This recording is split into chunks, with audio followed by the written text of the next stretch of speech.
T-minus 10, 9, 8, 7, 6, 5, 4, 3, 2, 1, 0. Liftoff.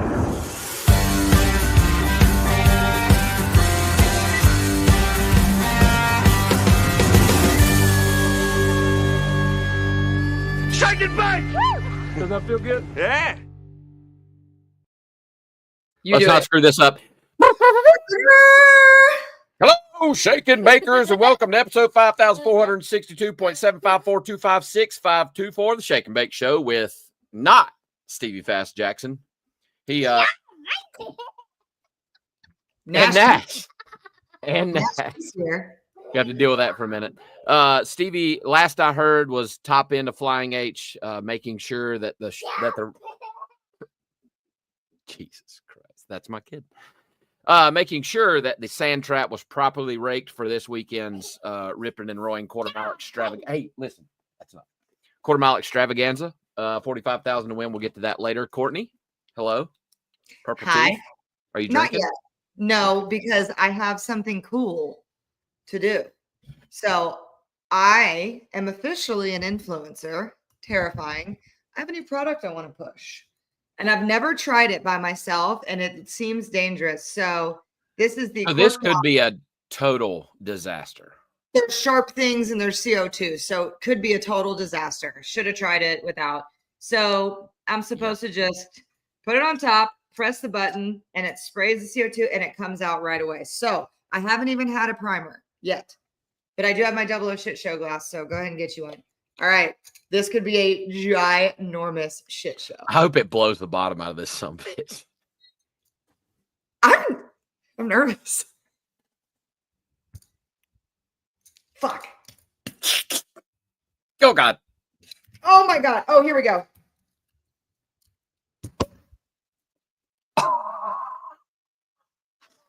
What? In the beginning with operator error, I had a little thing. So yeah, my good buddy, what the fuck Chuck, as we call him, Jeg's best friend. It's called Cork Pops Legacy Ultimate Wine Opener. That's pretty cool. Is it just a one hitter quitter? No. You keep going and then you either buy a new one or I don't know if you can refill. I got no information on it. They just gave it to me and I said, bet I will put that on the Shake and Bake show. So I was really nervous there for a second. Honestly, and when it wasn't going, I was too. Because I watched Jeggy do it. They also gave me. I'm fancy. You are from Texas. You may be moving to Canada. But, oh my God. I am so bougie. Unbelievable. So if you haven't poured your drink yet, pour it with me. Now's a good time. Now's a good time. Yeah, that was pretty cool. So thanks, Chuck and Jeggy. Cheers. Now I'm ready. Okay, good. Well, how's Stevie go? Oh, so what have you guys been up to? You have to say it just a little more like stiff. Are you naked? No. Oh my Lord. He also does ask that. Don't come over here if you've got your Johnson out. You do. Your goober's out. You cannot come in front of the camera. Hey, Hey, if you ever got out of a 255-mile-an-hour pro mod and then 30 seconds later been on the Shake and Bake show? You just missed what was almost an epic failure. I got a new product that's like a CO2 wine opener, and we almost had a failure, but we got her done. So all we've done are pour drinks without you. Okay, so in the commodities market, I got excited because we ordered a lot of stuff from Uline. So I got a free electric salt and pepper shaker for the shop this week. So I'm all fired up. Well, my idiot self goes and buys like a big tub of Morton salt and dumps in it, and then like a big thing of pepper. Well, this thing doesn't work like that. It's got to grind it. So like you push the button and it shoots out a stream of salt. It's like, so like you can salt your stuff like at a 45-degree angle. It's pretty good. I got those when you turn it around, it does it automatically. Like the pepper just comes out. I got some of those Uline ones too. We buy a shit ton of stuff from there. But yeah, you do have to put like the pepper balls in there. Yeah, I figured that out. I got it now. Well, I don't know what you guys missed, but we got a super good action-packed show tonight. We missed you guys the last 3 weeks. We got a smoking awesome hot rod guest, and we got a lot of stuff to talk about. So Where y'all at? Yeah. That's pretty much all we've got. My heart rate's about 169. So as soon as it calms on down a little bit. To be fair, so was ours because that was almost Courtney dying live on the internet. So you can't die from a wine. I think you probably I don't know. It's sharp. It's got pressure. I was more worried about like losing an eye, embedding some of that glass in your face. Well, be like my buddy Sean Reed, bless his heart. We're gonna get there later. But yeah, no, we just were about to start the. So what have you guys been up to? Well, how's your dad doing? I can't for some reason click on comments. Oh, he's doing good, man. He's been back at the shop. Face is healed up. Still got a pretty bum hand, but he went to the dentist 2 days ago. Yep, no, not that was Sunday. Yesterday, and he chipped a tooth when this whole ordeal happened. So we've got to get that fixed. We just keep finding things. I bet Tammy is just pleased, thrilled. We'll get to that in a little bit. We're gonna get that here in a minute. But thank you for asking though. But we are going to get to that. My left click mouse button is broke. All right. So other than that, been beadlocking the world, one set of wheels at a time, which we are also going to get to about later on. Before we get into highs and lows, I want to give a shout out to my shirt, Revelry One, TJ Coughlin's new merch wear. He's got old school stuff. It's really, really cool. I just love them. They're soft. I'm not associated with the brand, but I love them. So go give that a little bit of love because TJ's doing some side hustling. For you guys just tuning in, I have a smoky promotion for later in the show. If Molly don't let me forget, we're going to give away some free stuff. So hang around a little later, closer to the after dark portion of the episode. Yeah, Lyle's bedtime got extended tonight, so we're going to have fun. Thank you, Silver. I love my Ignorant Race Team shirt. I have gotten mucho. Even like I was walking through Sam's Club the other day, and somebody's like, "That's a cool shirt. Who's that?" I was like, "This is an old ignorant bunch of folks that go racing." Isn't it crazy that we can just say something stupid and like move mountains? Everything that you say is stupid. Wow. I mean, you sure don't look the same. Oh. Everything was going good, and now all of a sudden we're Stevie's nice. I'm just kidding. Lyle's been too nice to you the last couple of episodes, so I got to be the bad guy. I'm sure we'll be all right this time, but I got to start drinking. It's like that episode of that Batman movie. Like sometimes you just got to be what the city needs, right? You can't be what you want. You and I have talked about that many times, Stevie. We are always get what you want. All right, highs and lows. Let's get into some highs and lows now. All right, I'm gonna let Molly run the show because my mouse still isn't working. So Molly, fire. Courtney, what you got? No, we got to do our intro first. Oh yeah, we got to do the intro. This Molly, guy. You're late. Molly.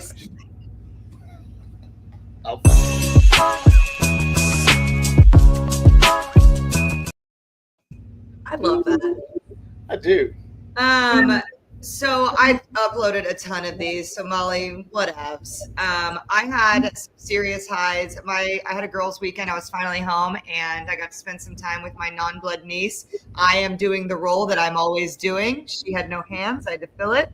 I went to the Caribbean on a vacation for my girl Shelby's bachelorette party. That is a dangerous group of good-looking women to be running around the Caribbean. Let me tell you what.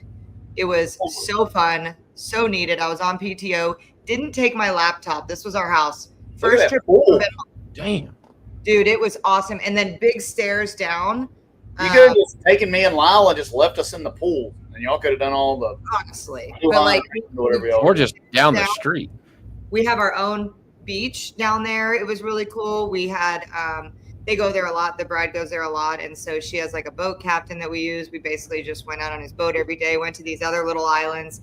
Had a wonderful time. Did not work 1 minute while I was gone, and I have not felt this refreshed in 5 years. Like I have been crushing it at work this week. So that was my high. My girlfriend's coming into town. And going to the old Caribbean. Like that. Went to the Caribbean, or you went to the Caribbean? Went. I thought knowing you, I figured you were going again. If anybody wants to go, I'll go. I'll go. No, me and Spencer have never been on a vacation alone outside of a racetrack together, so we will be doing that before any kind of wedding nonsense comes in. So I probably will be going back. Don't worry, Lyle, you can come too. Yeah, Don't leave me behind. Well, I'm gonna have a little extra. I almost said baggage. That's a terrible thing to say about a new kid, but I mean, but it is. gotta have an extra attendee here soon.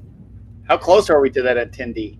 Today we were a centimeter dilated and thinned a little bit, so we're getting close. 36 weeks. Lungs That's are any day now kind of stuff. fully developed, and she is very uncomfortable. Lots of pressure in the southern region, I'm sure she's and with your ass. oh, she God. hates me most of As she should.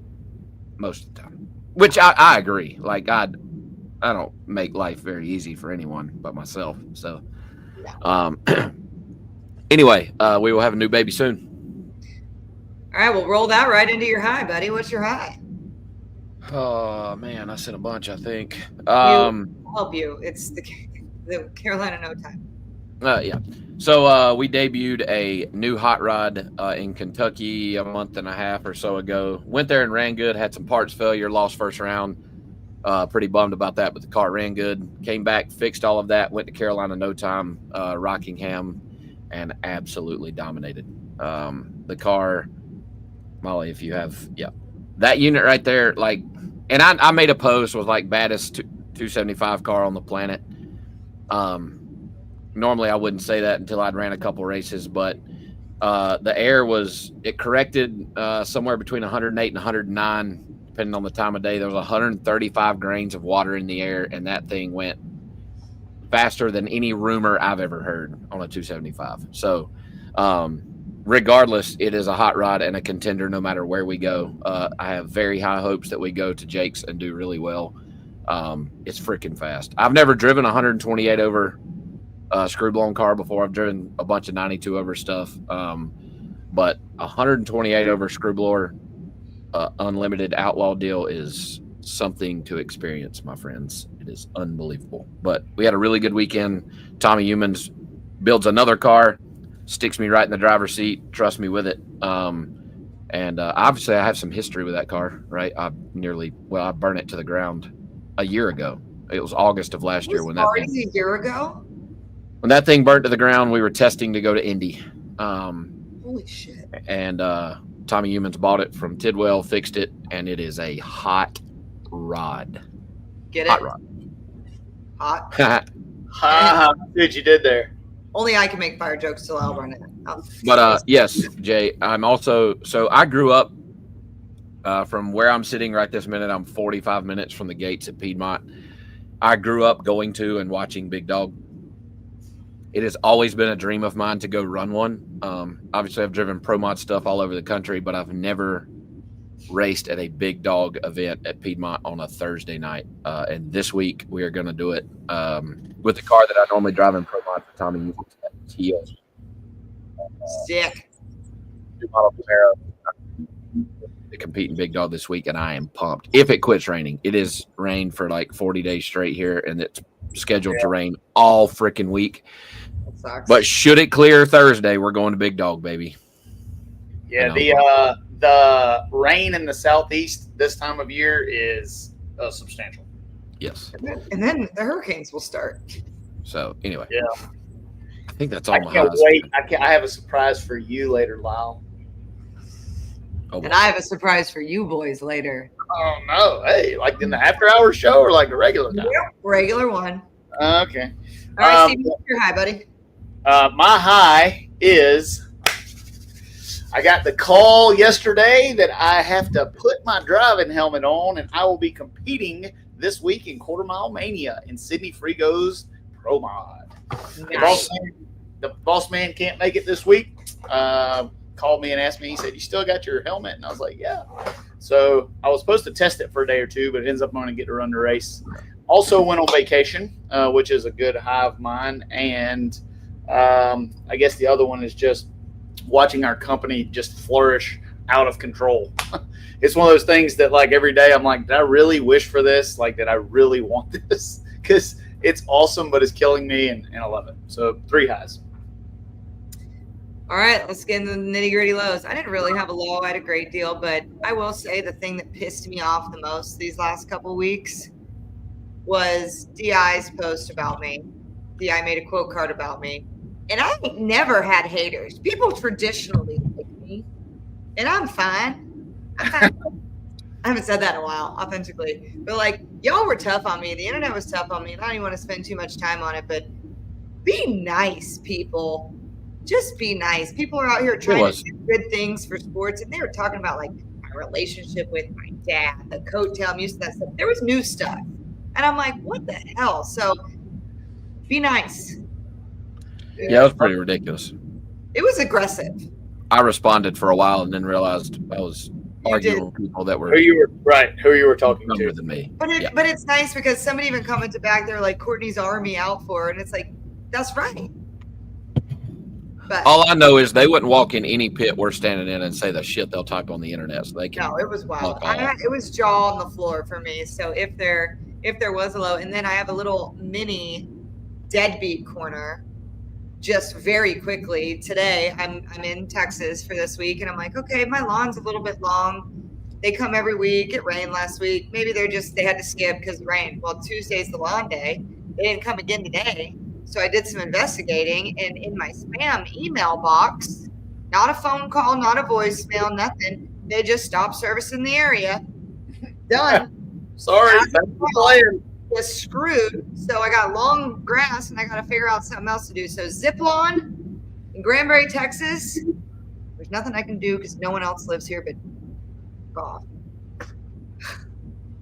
All right. So that's my deadbeat corner. I haven't seen Spencer in like 3 weeks, so that sucks. He's probably loving it. He's probably like, woo! No, he's not. You think he's like pining? Yes. Nah, he's learned to do backflips in the backyard. Has he been flying? Yeah. He's getting close to the solo stuff. He's been studying. He's been taking the little fake tests online and flying every time the weather's nice out there. Oh, I love it. We're in Missouri. The reason I was late to the show is I was actually making a run down the racetrack, and like I was in the staging lanes and a bunch of folks were trying to talk to me. I was like, man, I really got to go. They're like, why are you in a hurry? I was like, because like the Shake and Bake show is in like 2 minutes. I was like, I'm fixing to do the fastest burnout back up at the stage you've ever seen. Ever. And you did pretty That was pretty good. Pretty good. What do you got for love? Oh, mine are sad. They are sad.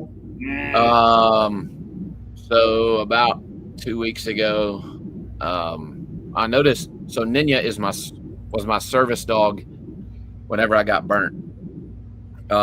She's been with me. Yes, that was our first picture together. That's a month. That's a month post getting out of the hospital, I think. Anyway, that was our first picture together. So she's been with me since then. That was 10 years ago, this September that my crash happened. I noticed she started acting a little weird. She was doing some weird stuff with her head and her neck. And I noticed she had started breathing a little faster. So I was actually at Rockingham for the Carolina No Time race, and Melissa called and she said, look, something's wrong. I'm taking her to the emergency vet. So she did. They did an x-ray, discovered what appeared to be a mass in her chest. That was Friday night. Sunday, we were at NC State. Monday, Sunday, she got an x-ray. Monday or Tuesday, she got a CT. Determined there was a tumor in her lung. We were absolutely devastated. I've never been so sad in my life. We opted to have a lobectomy done, so they went in, took the tumor and a lobe of her lung, which apparently, miraculously, dogs do really well with this surgery. They literally took a lobe of her lung, and when she came out, she was as happy and as spunky as she's been in a while. Sweet girl. That is the way she looks now. You can see the scar a little bit right behind her leg there. That's Nash walking her into NC State when they were going to do her lobectomy. They sent her home in this sweet onesie that's riding in my truck. We very impatiently awaited pathology results, and unfortunately, it is a very aggressive metastatic cancer We opted not to do chemotherapy. She's 12. She's had a lung removed, and quality of life is very important. So we brought her home. Right now, if you're looking at the left side of her body, right? Yeah. You would not even know there was anything wrong. She runs around. I have to keep her from jumping on and off the bed and on and off the couch. But unfortunately, it's because they removed the mass and because it is metastatic and very aggressive. At some point, it's going to probably creep back on her. So we opted to do the more natural stuff, the fenbendazole and all of the things to try and, I guess, remedy this on our own.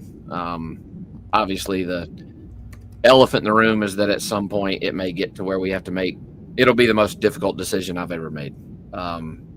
As an adult, I've never cried or been as sad as I've been over the past couple weeks. She's been there for the birth of our first child. And it freaking sucks, man. Like I try to let her live most every day as if there's nothing wrong. I still take her to the shop. We love on her a little extra hard. But it sucks sitting around staring at her. Is she breathing faster? Is anything changing? Because the last thing I want her to do is to suffer. So it's pretty sad, man. I'm devastated knowing that she may not make it to Christmas, and it just sucks. Keekly my lab had an ACL repair scheduled, which I decided not to cancel. So I have one dog with a bum leg and an ACL repair, and another one that just had a part of her lung removed, and about 15. And a wife about to pop. A wife about to pop, and we're about $15,000 in on dogs right now. So, been pretty rough. But I would never put a dollar value on my life. So I'm not going to say no. I'm not going to spend the money on my dog because I love them more than I do any of you. Fair. I love my dog more than you. They are more than nearly a big part of our life, and it sucks really bad. So that is like ultimate low, all-time low, but it's the unfortunate part of the circle of life. But she came here and served a purpose, and I tried to tell myself that the good Lord has decided that her work here is done and she's needed somewhere else, but it doesn't make it suck any less. The suck is real. But anyway, so on that note, moving on. Stevie, what's yours? I have one more high before we go to that. I don't know if you guys saw on social media. I haven't released it on mine yet, but we got Sydney Frigo's new Pro Mod. There's some pictures of it floating around. I think we got some. And these boys did an awesome job at Quartermax. This thing is bad to the bone. Man, that is sick. I love a white car. This is the first car that Sydney's raced that I got to construct for him from scratch. It has no excuses, no limitations, clean sheet of paper. We got to build what we wanted, and I'm really excited about seeing how it runs. So it's pretty good. Pretty good. Guys did a great job. My low is not near as bad as Lyle. So we have been really, really bulking up inventory at the shop. And like this week, it kind of all came in. Have you guys ever have you ever stocked your facility with say fittings and hose or something or wire or airline fittings or anything? I ordered XRP this week. It was a $40,000 order and it came in 4 boxes. They're like a shoebox. With that, I got $15,000 worth of wire and terminals, $12,000 worth of Pisco airline fittings, and 300 pistons all came in the day that I left for here. I looked at my credit card and I was like, oh no. So that's my low. Not like Lyle's, but while you're on that subject, if you need XRP, you need your automobile plumbed, you need Pisco fittings or anything else, KTR's got it. KTR is full. Yeah. I can't wait to give away some free stuff later. It's going to be awesome. Well, look at that. We're going to get, we're right on it. We're damn near right at 7 o'clock, 8 o'clock for Dustin. But we'll hit that drag race bracket bonanza recap where I just want to preview you. Stevie got 0 picks right. Wait, we're gonna get to that later. Don't throw me under the bus. Say that. This is not my fault. Okay. Mine is my fault. I got maybe 1 or 2. Okay. While we'll get to that later. We'll get to me sucking later. But no further ado, I'm really excited about tonight's guest. This guy has, if you have the internet and you are in the racing circle, you have heard this guy's name in the last 2 weeks. Super excited to partner with them in some business stuff. Really thankful you get somebody as busy as Dustin is to come on the show. Awesome to have him as a guest. I want to introduce the owner of Hart-throb, the Harts Charger, Dustin Hart. What up, Dustin? How you doing, guys? How y'all doing today? Pretty good, man. What's happening? No, hanging out. I got me a beer because Lyle said I needed one. So Yeah, you got to have one. Always need a beer. I've got- A celebratory beer after your past 2 weeks or 3 weeks. Yeah.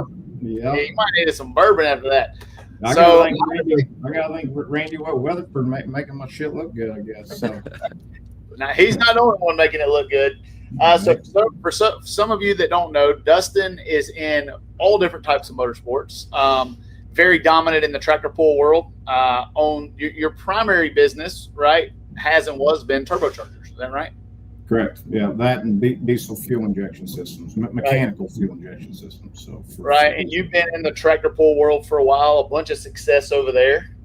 How did your company start? Where did it come from, and where did your passion to want to do it start? Man, my dad started Harts Diesel in 1996, and he always messed around with a lot of pulling tractor stuff, and we did he did a lot of stock fuel injection stuff for farm tractor stuff, just for farmers in the fields. And so but obviously farmers always like the tractor pull. I mean, when you look at the mass majority of farmer or tractor pullers out there, 80% of them are farmers, right? So one thing led to the next. You're hopping up just a 40-20 tractor or 1066 or where it may be, and so Dad just started messing around pulling, and me and my brother Brandon, my other business partner, we grew up around it, and then one thing led to the next, and he come into the business, and I come in 2006, and we started buying CNC equipment and manufacturing parts, and just before you know it, we started 1,000 horse engines, and then we were 2,500 horse engines, and now we produce we used to produce pro stock engines at 5,000 horse, So we used to do a lot of engines probably 10 years ago. We don't anymore. Now we just do the turbochargers and the fuel injection systems, but we're still heavily involved with a lot of engine development for that stuff.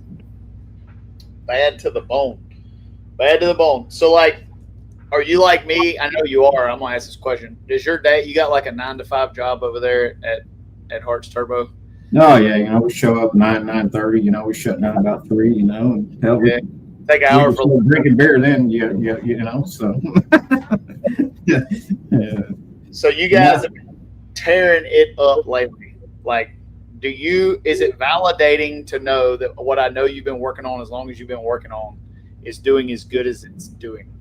Oh, 100%, Stevie. I mean, it's been 3.5 years in the making, right? And I mean, if I would have told you it would have took this long, I mean, it would have been out of this world that I would have thought that.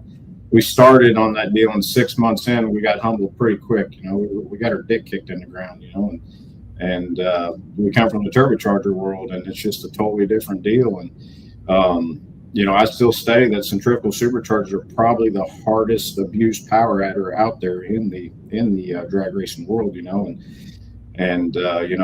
it took some time, and over the course of 3.5 years, I'm gonna tell you, the first year we hit it hard, and then we had to take a break, and it was just from just being exhausted with it to financially exhausted with it to just a lot of things. You're a big business owner, you know how that goes, and so we took breaks in between, I guess you could say, because we still had a business to run, so it's hard to develop a product to that magnitude and still operate a big business, as you would know. And so, but the last year we really tackled it hard. We put the engine dyno in, the hub dyno in for the cars in December.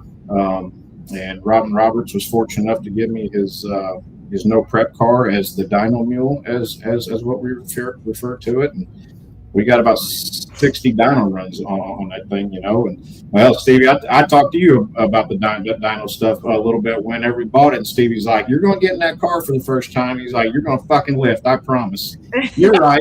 It took me 4 times running that damn thing, and then finally I would get together. Alan is Robin's crew guy, and I'd get in it, and about a second went by, and it felt like a minute in the fucking car, you know. And Alan's like, "What the hell you doing? Why'd you lift?" I'm like, "I want to blow up Robin's shit. I don't know what the hell's going on, you know." So anyway, but Stevie called it. He said, "The first time you run that thing, you will lift, you know." So when you remove the G meter and the sense of perception of not going anywhere, it's a whole different ballgame. Most of the time on our dyno, especially when we're running powerful stuff, I normally make all the pulls, but there's a lot of times I'll tell the customer, "Hey, I'm going to make the first one, and then you can get in it." And I will make it, and they will say, "I'm not getting in there. You stay in there, you do it." So yeah, no, I'm out on that. You know, I felt that was Lyle with you after you won Indy in the pit. Yeah. And you just stood on it in the pit, thought I was going to die. So I'm good on standing still power. Yeah, I ran Justin Elk's, or I helped run Justin Elk's hub dyno at Modern for a couple years, and I hate driving cars on the dyno. Absolutely despise it. I will experimental aircraft like Stevie's got. I'm also a little leery of experimental race cars. I'll get in any of them. Go to the racetrack. I will take anything down through there. Sitting in it on the no. I forgot one of my lows. This is off the beaten path, but as y'all know, I'm an aviation enthusiast. One of my lows is the Honky Rocket is down. The Honky Rocket is in the Honky Rocket Hospital. We had to do some fuel system upgrades. They're cutting the belly off of it to increase fuel capacity. And we're going to put a pressurized header tank, different fuel system than what it had. It's burning fuel at such a quick rate that it's wanting to uncover the pickup in the wings. She got to have surgery. She's going to be down for about 3 or 4 months. So Stevie's looking for another airplane now because I feel like we all need a spare. And luckily, I didn't have to fly American out here. Delta flew out here, and everything was on time and comfortable. But anyways, that was the one. All right, so Randy Weatherford comes out and crushes them, okay? And people have been running the Harts Charger for a little bit longer than what everybody thinks, but like the past 2 or 3 weeks has really brought it into the deal. You said, I got a quote from you that says, Randy Weatherford says, and I quote, "It's so smooth, you could get a haircut on the hood of my car while it's running." Oh, that's awesome. That needs to be a shirt. Dude, you got to do it. The Harts Charger. So that was going to be my question, and forgive my ignorance, but I think some of our fans maybe can relate to my ignorance on this. Is like, what, I know you've been around and I've seen it, but like, what's been the difference? Is it just kind of like one of those things where you're on the cusp of what you know is going to be the success that you want and things just roll your way? Or did something change recently that caused this like abrupt victorious behavior?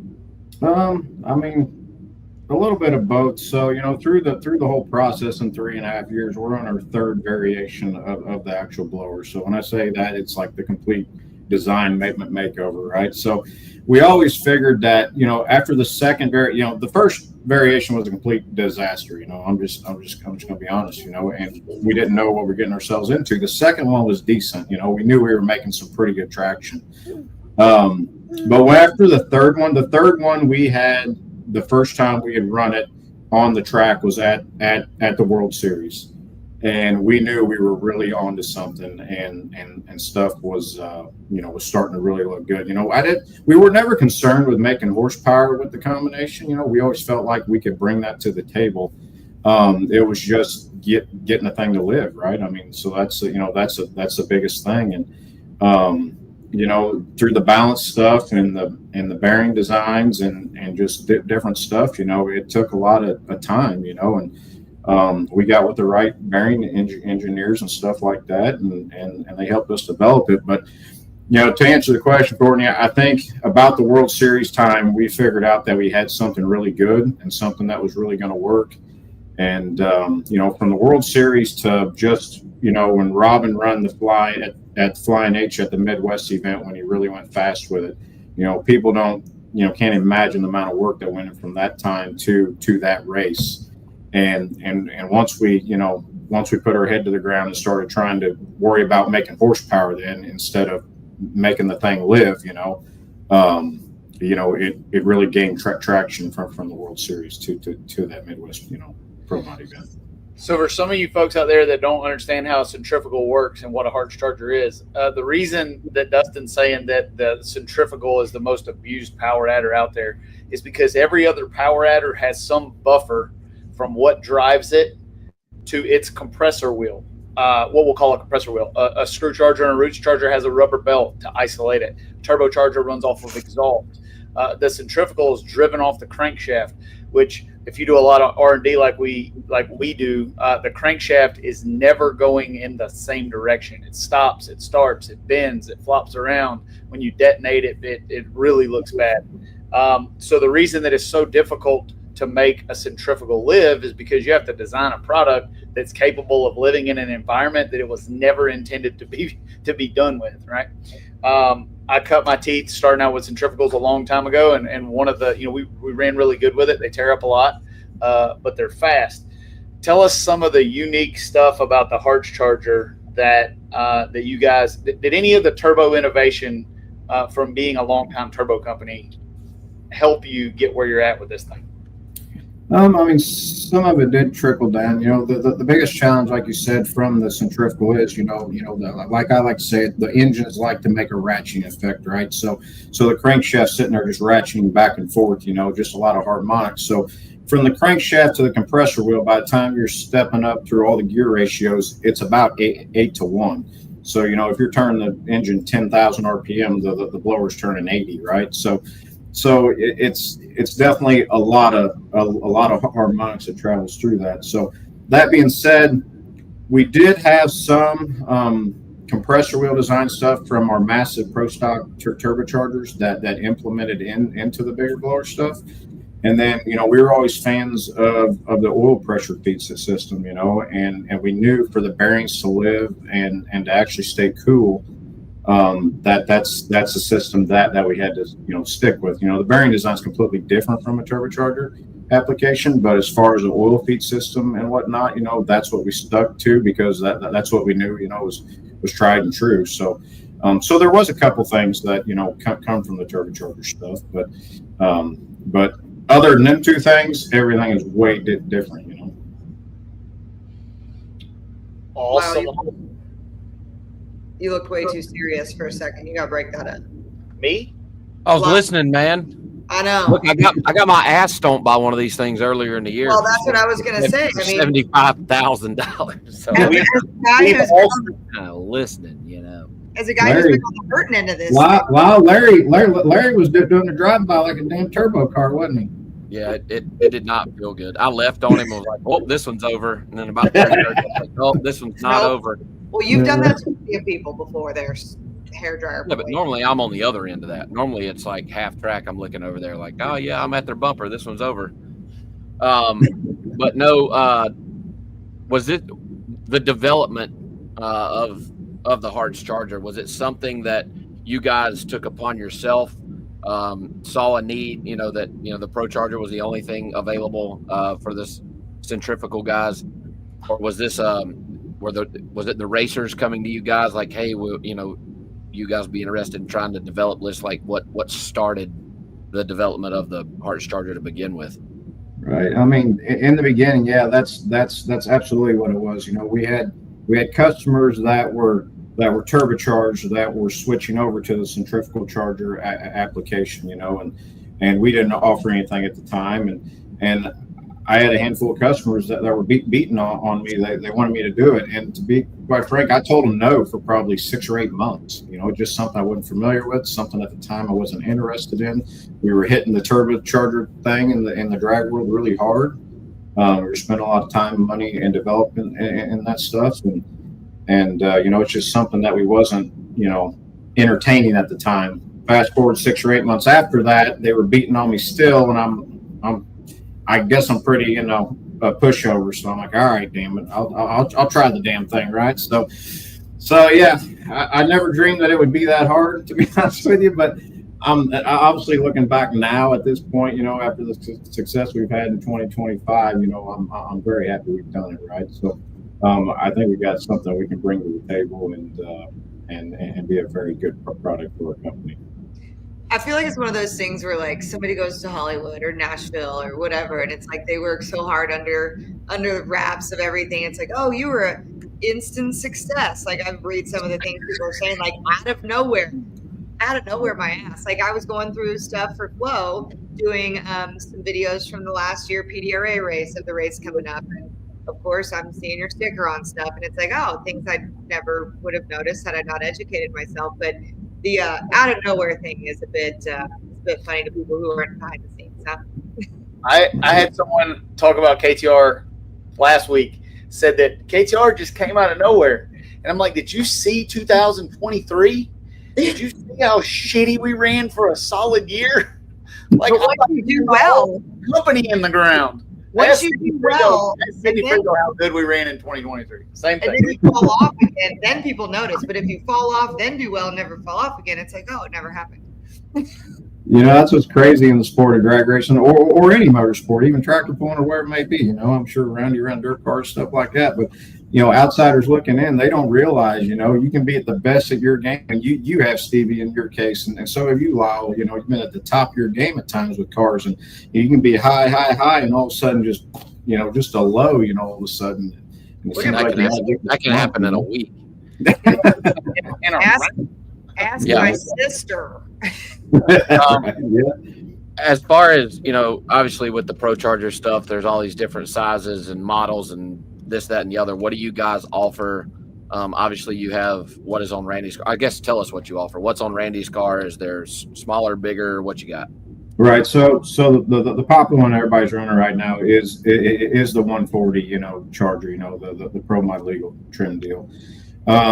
We do have a 136 available. We did extensive testing with it probably 4 or 5 weeks ago. We made a lot of power with the 136. We have yet to showcase it yet. But we do have a 144 that we're getting ready to develop here in the next 2 weeks.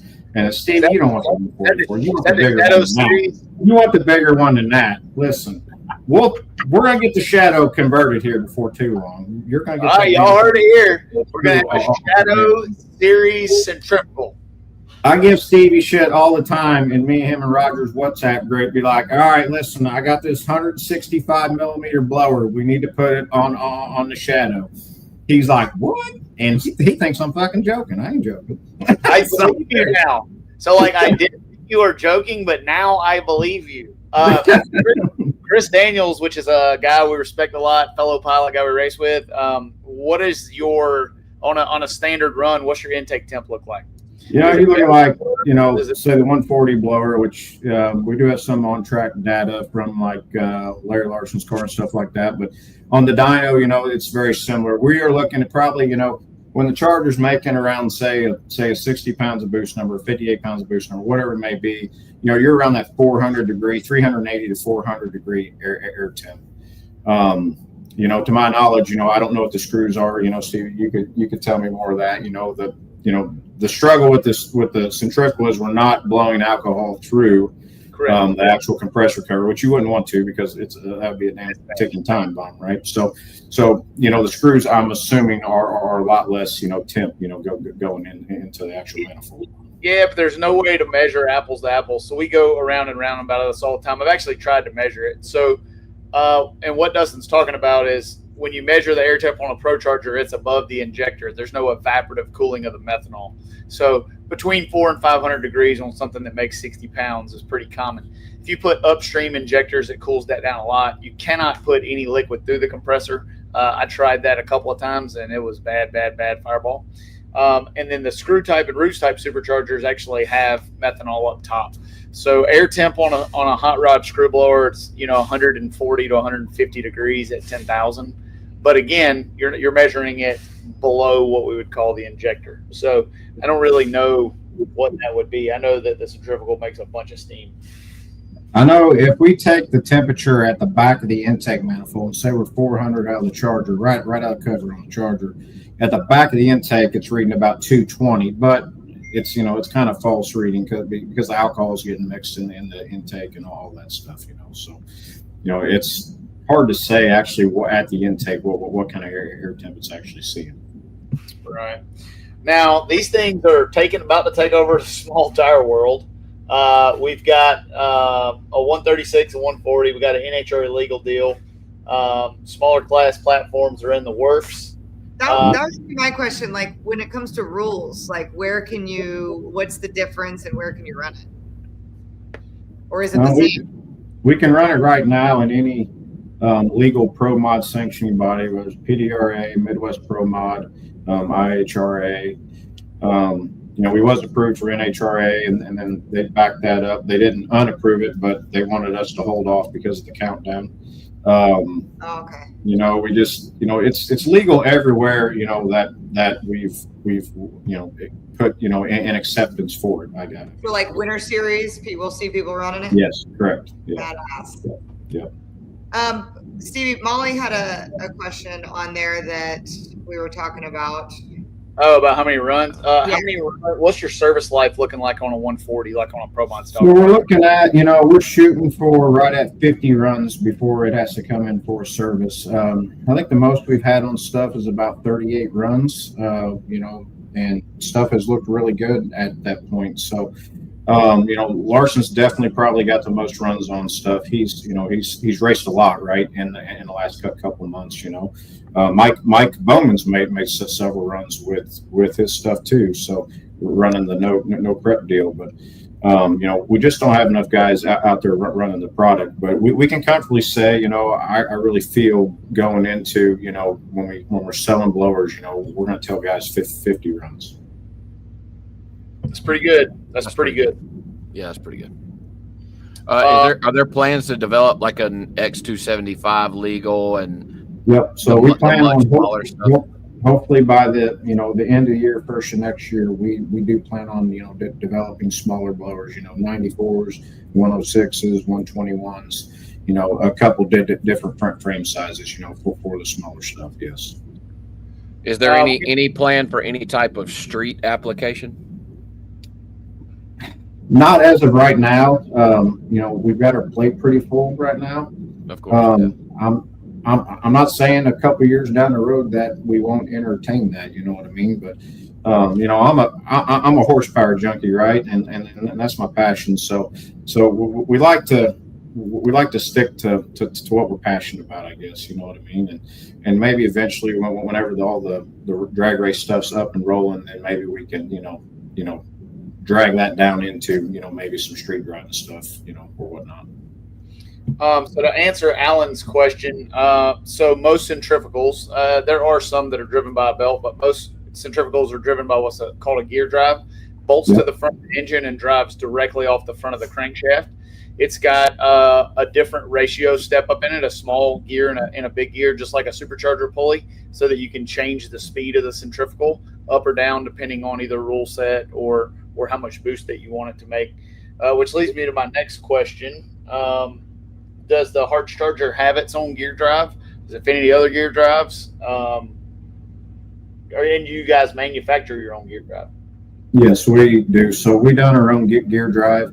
We have our own proprietary quick change gears for the gear drive. We implemented in our gear drive a lot bigger input and output shafts. Some guys were having issues with other stuff, breaking shafts and whatnot. So, and we did the same in the beginning. We were having trouble breaking shafts and twisting shafts and whatnot. So, we whenever we redeveloped for the second generation, you could call it, we implemented a lot bigger shafts in the gearbox and our own quick change gears. So we're hoping that we don't see any issues with none of that stuff in the future. Everybody can always use a bigger shaft. Yeah, right. Randy Weatherford says he likes horsepower and can always use more. Of course. I'd like to get some of that $125,000 money you won last week. Here I am. So I rode out to the IHRA race with Larson, right? So here I am in the truck. riding down the road, and I get a picture from Randy. He's got his Iron Man sitting in his jet window. He's like, we're up in the clouds. I'm like, damn. I send him a picture of the interstate. I'm like, it's pretty damn rough down here. Tell him the manufacturing side is not as good as the racing and winning side. Right? Said he called me the other night. What are you doing? I said, I'm porting a set of cylinder heads with a die grinder. Why are you doing that? Because you're racing next week. Oh, okay, have fun. I'll see you later. As far as how fast you're spinning, what do you want that blower spun? How many RPM? What do you spin it at? As far as the speed, what max speed is, it's unknown to us, right? I mean, but so right now we're spending, around 72,000, 72.5. So, the blower's got a 4.818 ratio on the high speed side, and then we got a 1.667 on the gearbox side. So, we're not spinning it fast. It's not like we're spinning it way faster than the competition or none of that. You know what I mean? That's definitely uncharted territory for sure, and it would be pretty risky to do right now, just because for the sake of durability of the blower. So we're just sticking to what we know and what we've had in the last couple of years. David Knox wants to know if the Hart charger's plumbed into the engine. Is it oil fed like a turbocharger, or is it self-contained? Yep, it's just like a turbocharger. So we, most of them, what we do is we have a -6 oil feed line that most of the time comes right off the oil pump, and then we got a -12 drain line that just gravity feeds right back into the oil pan. We do have a scavenge screen in the oil drain fitting on the actual blower head unit. Just in case something does ever happen, it catches the debris in the actual, in the case. So that way it doesn't get in the crankcase of the engine. And when you say your gears are proprietary, Chris Daniels asking, do you offer different ratio for the gear drive to speed? Yeah, right now what we offer, we have 1.667s. I have 1.59s, and we did 1.55s. That's the Shadow Edition gear. So that way, whenever we turn the motor E11.2, we're not overspinning the blower. Nope. So it's the 11,500. 11,500, 70 pounds of boost. Send it. We're gonna dyno that on your dyno and not mine, because I don't need my belt to be blowed down. Snake Daddy wants to know: can we whop the throttle and they not break? That's the goal. Shadow Series had to be able to. So that's an up or down deal, right? Like Jamie Miller, he's a good tuner, and he tells all his guys, do not whack the throttle. He gets all pissy, right? And I'm gonna throw a little dirt at Larson here. Hell, he fires up his car. He's over in the pits. Wah, wah, wah, wah. Jamie's like, go tell him to quit doing that. I'm like, nah, people are gonna do that shit. Let Larry do it. Just let's see if he'll take it. So, so that being said, I mean, it hasn't seemed to affected the blower yet, but obviously there's not a bunch of them running. So, on back to the oiling side, do you prefer that it's gravity back to the pan, or if you have a scavenge stage on one of these pumps, can you scavenge it? Does it matter? What do you? No, it doesn't matter.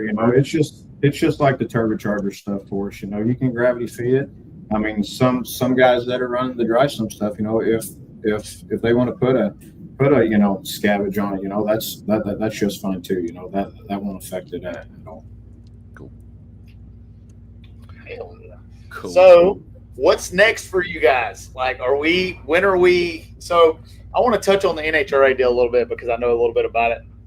The way that you handled that is a tough pill to swallow, and I think I just want to say thank you from all of us that run NHRA for you really took it on the chin, right? I mean, that was not fair. It was not correct.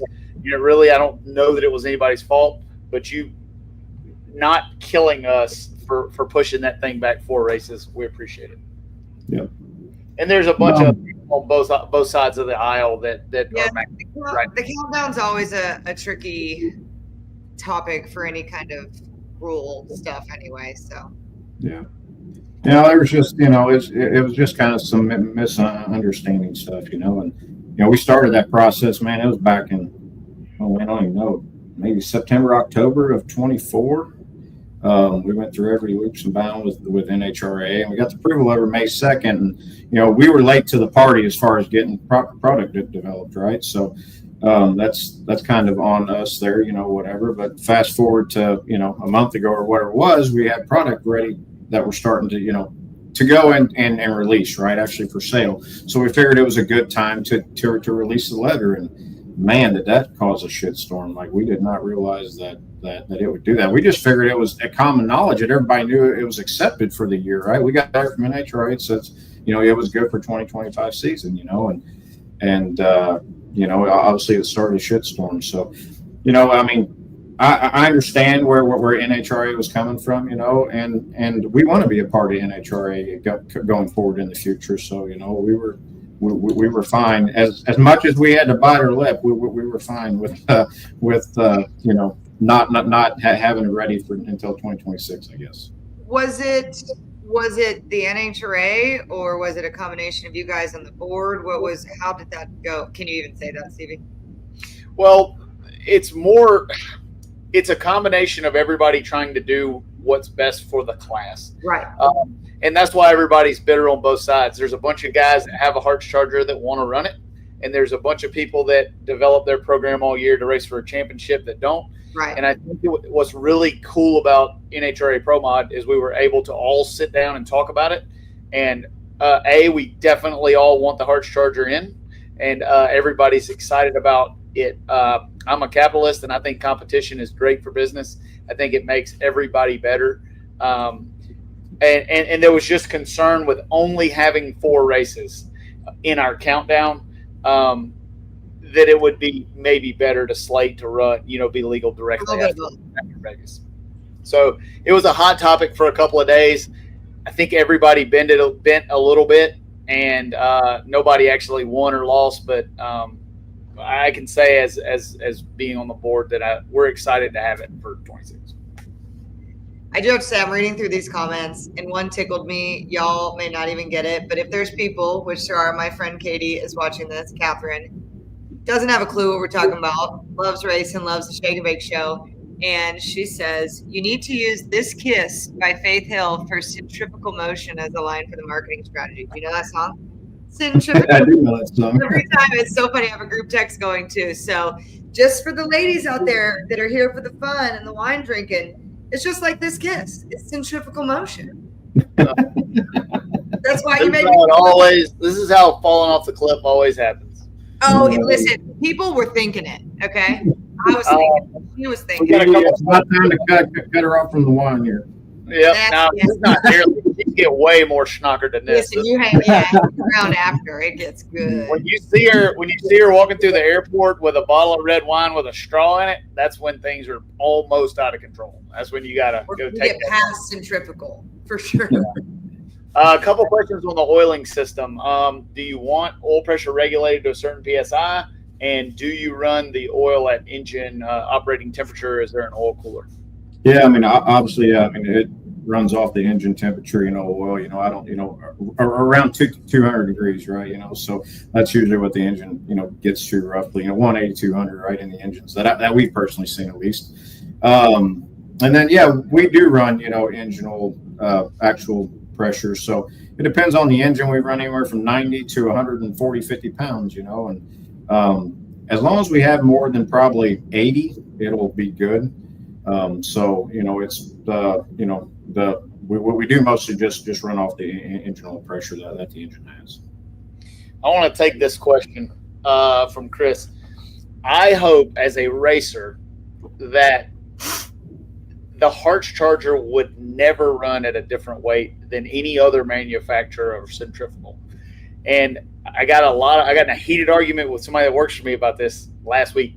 If we start making rules on a specific brand of product, where does that stop? Our KTR engines make more power than about anybody out here. Do I got to carry 25 pounds because people got a KTR engine? Or if Proline's got a new 4.9 that crushes us by 100, do they get to have to weigh more? I hope that does not happen. I hope that everybody has to go to work. That's Stevie J opinion. Yeah, I hope so for the support that's the way it is. In my opinion, if you start penalizing a manufacturer that has to build an engine or centrifugal or a turbocharger or even a screw or roots or whatever it may be to the exact same specs, then you're penalizing a manufacturer for being good at what they do, right? So that's not to me that's not the innovative way that any motorsport has been developed, I guess. It's one of the biggest things we fight in my business is we race cars professionally and we professionally build engines. And I feel like we have some of the nicest pieces out there. And there's a lot of places where we race where they make the combination that we race run like everybody else that buys their engine from I call it a store-bought motor. They just go and pick it up and get it. And my saying around the shop is if you make my engine zero with everybody else, you just make it where all those nights on the dyno and our engine development staff killing themselves 7 days a week doesn't mean anything. If you put in work and you work hard and you got something better, you should have an advantage. I think we've got some stuff that Molly's got queued up. Oh yeah, Molly, fire that cannon. What do you got? Oh yeah. Got a lot of blue hot rods right there. That's like twins right there, ain't it? Yep. Damn, who is that stud on the scooter? Shit. Damn, that clown in the background looking from behind. So the guy on the scooter has a crop duster for a plane. The guy on the opposite side in the fire suit has a badass jet. Has a jet. Yeah, he flew in. He rode his Harley, and you're on a scooter. I got it. And to the right of the guy with the jet, that dude ain't got shit. You got shit. Oh, there he is. Not a good, fucking man. thing. That's what I was gonna say. You ain't saying Lyle has a jet. He's got two. Lyle is looking at the Charger right there, be like, damn, I gotta get me one From behind. Right, he's thinking about it. Show that next picture, Molly, when you head up there. There's that unit. So you guys have a volute for that thing. You got a bell. You manufacture your own blow-off valves, correct? No, those are Turbo Smart blow-off valves. Okay, gotcha. What else do you guys make for that thing? Gear drive? Honestly, we make everything in-house except for the actual gears for that thing. The castings come raw to us. We machine them. The compressor wheels, we machine them in-house. We have five axle machines that make compressor wheels. We have two of them with Fanuc robots that run 24 hours a day. We make literally every billet piece for that deal outside of the gears. Awesome. That is sick. That's getting after it. There's not a lot I love more than making aluminum chips out of a bigger piece of aluminum. Look how pretty and organized that shop is. Pretty. That would be our assembly side, which is kind of a wreck on the benches and stuff, but we're in the thrashing time of the year right now. So that's one of the bigger machines making actually blower wheels. There is centrifugal wheels, so it's got the Fanuc robot and it grabs and picks in places and all that stuff. So runs 24 hours a day. So we have 15 CNC machines in our shop. We keep them all running. We try to manufacture 90% of what we do ourselves. How many folks do you have on staff there? We have 14. Molly, go back to that last picture. Do not let Bob see that jib crane right there. Like, that's a sexy jib crane right there. That's the difference between engine guys. I'm thinking everybody else is looking at the C machines. I'm thinking, man, I'd like to have that jib crane right there. Yeah. Making chips. Yeah, that's another one of our machines with a robot on it that makes compressor wheels. So that red on that machine there, that's bad. That means it's not running. Something alarmed that. We got shit going on. That means the bank account is going the wrong way. Yeah, that's right. We're losing money that day, Oh shit. So you do a lot of 3D printing too on a model? No, we actually machine them. So whenever we do for turbochargers, if we do the prototype turbine wheels, we actually machine them out of wax there, that blue wax, and they do lost wax casting is what it's called. So what they do is we send them to a foundry. They take it, they ceramic coat that blue wax, they heat it up, and then they melt the wax out. So then you kind of got like an eggshell, and then they'll fill that with Inconel. for the turbine wheels on the turbochargers. So after we've proven, prototype pieces, then we'll actually have molds made, and actually it's a different process. They inject the wax, but it's a lot faster process. That is awesome. Impressive, Dustin. Thank you very much. I would like to hopefully say in the near future we'll be able to purchase Harts chargers at KillingTimeRacing.net. We're racing about 80 miles from you. If you see somebody trying to sneak in your shop at 5 o'clock in the morning, I'm over there trying to get the CNC programs. Come on over, yeah, that don't bother me nothing. Yeah. I'm trying to make a little field trip over there and see if I can steal some horsepower. I'm planning on making a trip with a blower and my sawzall. I'm gonna come out to your place and cut a hole in front of your hood on shadow. I'm gonna get that bitch mounted on there. So we'll just take the front end that Bumblebee carboned up. We'll just hole saw that thing and then put it on there. I don't know what would happen if you put one of them things on a KTR engine. You talk about getting 25 pounds if you don't put 100 on you. Well, Dustin, man, I want to thank you for coming on. You got anything, anybody you want to thank? Anything you want to talk about? You want to cuss out anybody? No, man, I just gotta, I gotta thank the guys that supported me through this whole time. It wouldn't be, proper for me to leave without staying. I gotta say, like Robin Robertson, them guys, Larry Larson, them guys, they have really helped me develop stuff. Jamie Miller, all of them guys have really been with me from day one, and they have really stuck with me and helped me a lot. So I just want to say thanks to them guys, and I really appreciate everything they've done for me. Awesome. One last question. Are they available for purchase? They are available for purchase. So you can either call our shop, at Harts Turbo, or if anybody knows Roger Conley, they can call him, and we can get them directed in the right places to purchase blowers. So, and soon to be at KillingTimeRacing.net. And at Killing Time Racing, just call Stevie for him. So yeah, there you go. Call me, and while we're over there, we'll set you up with a Hemi. We'll get you a torque converter. We'll get you a new something else, and get you a T-shirt. It'll be good. Well, man, we really appreciate you coming on. Thank you for taking time. I know you're a really busy guy. Look forward to stopping by the shop sometime this week while we're here. You coming out to the Quarter Mile Mania this week? Yep, I'm planning on coming. I'll probably come Saturday, so I'll come watch the racing Saturday, I believe. So good deal, brother. Well, we'll see you then. Really appreciate you coming on, and look forward to seeing more from Harts Charger coming down the road. Awesome. Thank you guys very much. Yep. Thank you, Dustin. Thank you, Dustin. Appreciate it, dude.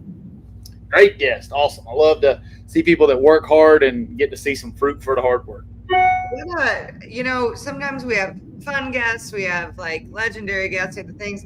People seem to really like this learning technical stuff. We had pretty high viewership and a lot of questions. Oh, we didn't ask him about the fajitas. Dang. Oh, fuck. Hey. Yes. All right, we forgot. It's a good thing. It's a damn good thing I didn't have my clothes off yet. So man, I could see you back there. I wouldn't have put you back on if you was naked.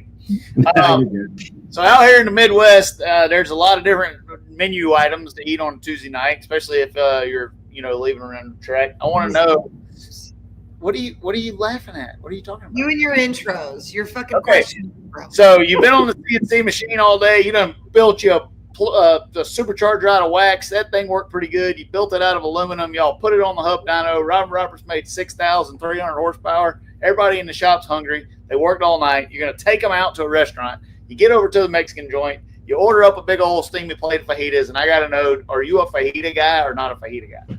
Oh, yeah. I like fajitas. Hell yeah, I do. You suck, Lyle. You don't like fajitas, Lyle? No, You fajitas suck. are Hey, the, Lyle, I got a fajitas- surprise for you coming in right here. Oh, it's dinner time. Look at that, Lyle. yeah, she Big probably old scooped that out of the steamy plate bottom of of the fajitas. trash can where they fucking belong. No, I Nothing's think, wrong with fajitas, Lyle. KTR You're hospital. making identity out of hating him. Dustin, Oh, the come reason that you like fajitas is because you did not get enough attention as a kid. So when you when they bring the fajitas out, and they got this big steaming pile of shit on the plate, and everybody has to see it, everybody has to smell it, everybody's getting burnt by the shit popping off the cast iron skillet when the dumbass brings it by. They're fucking retarded. Put the shit on the. I don't want to go to a restaurant and have to finish cooking my food when they put it in front. Cook that shit back there. That's what I'm paying you to do, and bring it out here on a plate. I want to give a shout out to the steaming shit, fucking dumb. Jody Messina, HR hospitality team that was specifically put fajitas on the menu for Shaking Back Tonight. If leaving a restaurant smelling like a Mexican butthole is what you want to do, then just no one cares but you. Well, while you're getting that while me and Dustin are gonna go get some fajitas. All right, Dustin, thank you, brother. All right, see ya. Whatever, man. Unbelievable. Aren't you so glad we brought him back on to ask that? Yeah, I mean, I'm about to ruin that deal. I kind of felt like he was going to be on my side. There's only one person ever that's been on your side, Lyle. Two. Who? Scotty Cannon and that counts as 10. one of the more recent ones. God, who was that? Didn't like him. Fuck. Because y'all are giving me shit. That's two. That's fucking two. Yeah, Jody, we're figuring out our menu for the week. Like, God dang, I was like, no that? matter what you're Somebody making, knows. we're having fajitas on Tuesday. Oh, Scott Palmer didn't like No it. way. Scott, like, no way. Man, that's like 10-2. Yeah. Yeah. So That sucks. Yeah. Well, listen, we got a big guest coming up in a couple of shows. In one show, we're not even going to talk about it yet. But if that one is on your side, that's worth 50. I'm gonna have to condition him a little bit, or her, whoever it is. You can fuck right off. That's my connect. We have a tremendous amount of crap to talk about.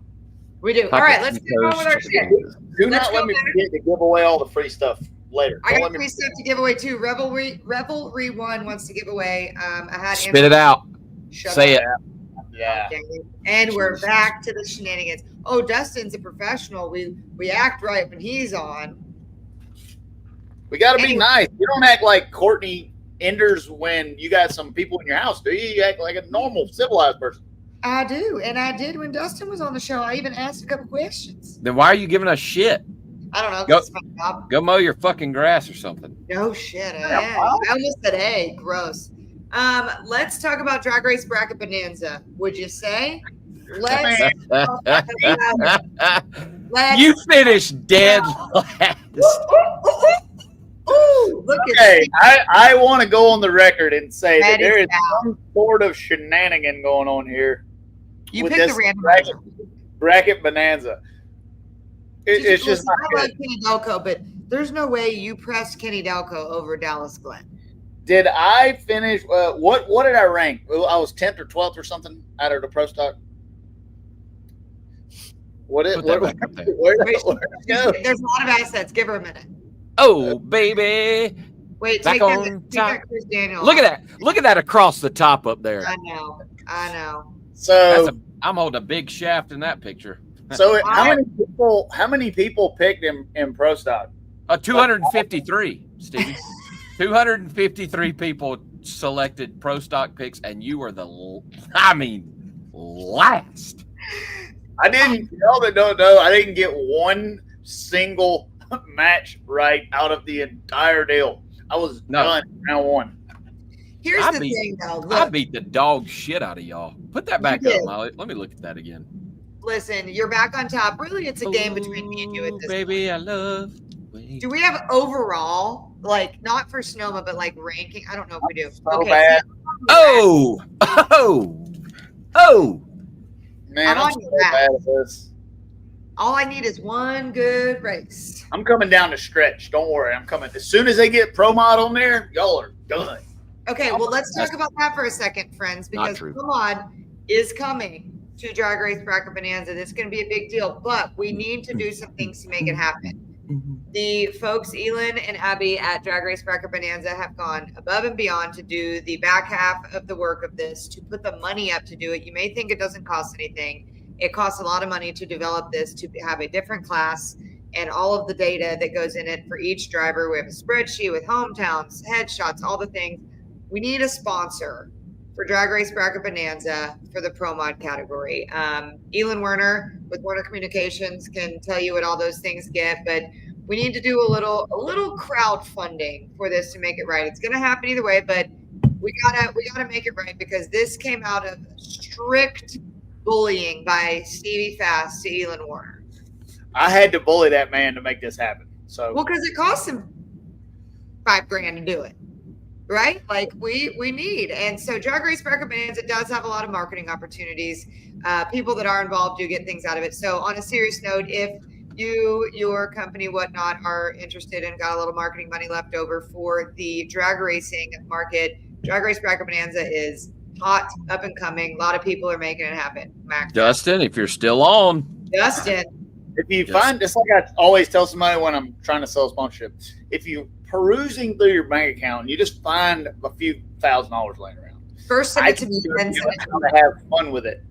Like give it to But me. it is, and it's like somebody like that. This isn't a thing with him, but something like that that's making its way within that community. What a better way. So let us know. Shoot us an email.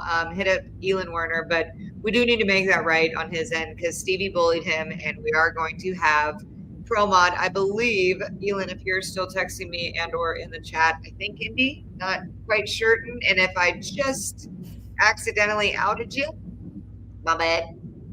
Press release going out in 4 minutes. Kevin, we're gonna get to IHRA in a little bit. I'm not Yeah, gonna we got an agenda. Yeah, we got it. We're gonna talk about that in a little bit. There's a lot to talk about there. Oh Have man. we had a show since Sonoma? No. I don't know. No. Okay, so since we just did the Drag Race Bracket Bonanza, the winners of Sonoma, Coletta, Proc, Stanfield, and Gadsden. Stanfield was cool. It was a Stanfield on Stanfield crime. Daddy beat son in the finals, but Aaron wanted me to make sure and say he left first. Very cool for Elite Motorsports to get their first win of the year. You bet that was a good night in the pits. You're damn right. That was a good night in the pits. Super cool, super fun. Brittany Force, 340, was it 3? 2 and some change. Miles an hour. That was insane. We were up in the booth for that. That's a bunch of things. We That's were a bunch expecting, of speed. what was it? What was the Oh, yeah. Molly has the Stanfield on Stanfield video. Oh, let's do that.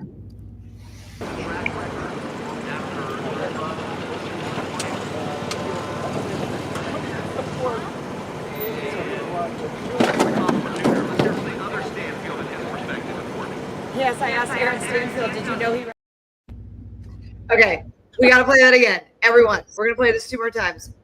While we watch this, everyone watch the car, the brown car coming up in the background. Don't watch me and Aaron, watch the car. Go get it.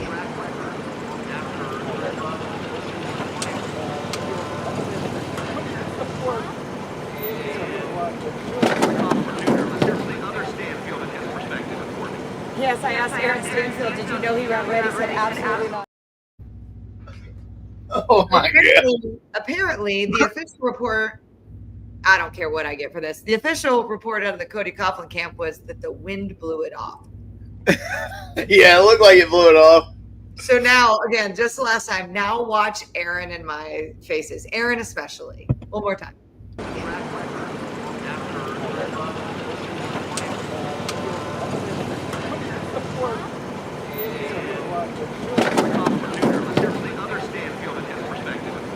Yes, I asked Aaron Stanfield, did you know he ran red? He said absolutely not. You and your dad both come to do some pedal.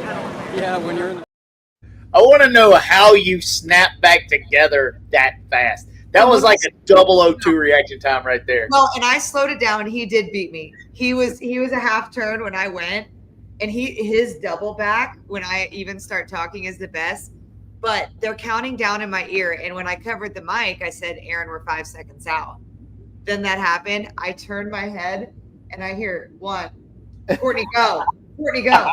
I had no idea. I forgot my question. I don't even know how I spoke. Like, you can hear it going over the PA, how Aaron kept composed. Like, that was one of the craziest live moments. And it may not seem like that big of a deal, y'all, but I thought somebody crashed into someone's wheelie bars. You guys had a lot of wind out there.